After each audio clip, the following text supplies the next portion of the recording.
Hello guys, by the guys, meron na naman akong katanungan na sasagutin. Ang katanungan na sasagutin ko ay ayon sa katanungan ni, tago lang natin siya sa pangalan na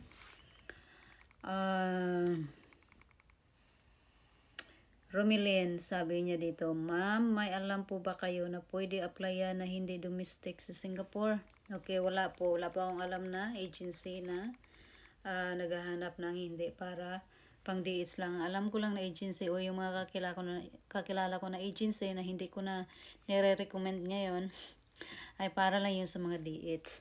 So, Ma'am Romilyn, kung ayaw mo ng for DH, punta ka sa DMW website. Dito mo makikita yung license na mga recruitment agency.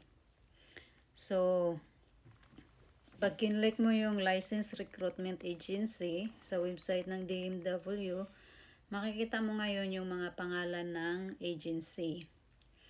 So, makikita mo rin yung status nila, mga valid license nila. So, merong mga telephone number sila na nakalagay dito, contact information, merong email, contact number ng cellphone na pwede mong kontakin. Nakalagay din yung address nila, nakalagay din yung pangalan ng agency nila. So, marami kang pagpipilian dito.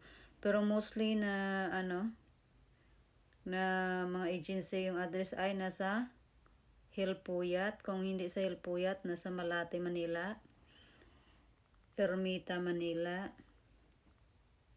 Mabini Street, Ermita. So, kasagaran dyan talaga yung mga agency, di ba? So, tingnan mo lang dito, yung kailangan yung license nila ay valid, yung status nila kailangan valid. Wag kayo mag-apply sa cease operation. So, kunin mo yung mga information nila dito, contact information nila, tapos magtanong ka, itanong mo sila kung ano yung mga job offer nila, ano yung pwede applyan. Okay ma'am, sana nasagot ko yung katanungan mo, pero kung meron ka pang katanungan, comment lang sa baba. At saka paalala lang din, ingat ha, ingat sa mga agency kasi kahit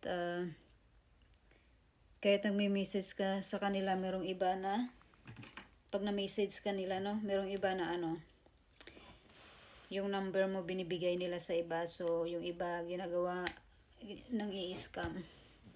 So, kailangan para makamake sure ka, para hindi ka ma-scam, ay kailangan pumunta ka dun sa agency nila, kontakin mo yung kung ano lang yung nakalagay na number sa contact info nila, para makamake sure ka talaga ay pumunta ka sa agency nila.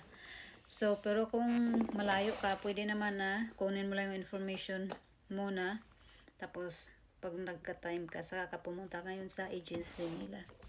Okay ma'am, sana nasagot ko yung katanungan mo, pero kung meron ka pang ibang katanungan, just comment below lang. See you, have a good day, bye bye.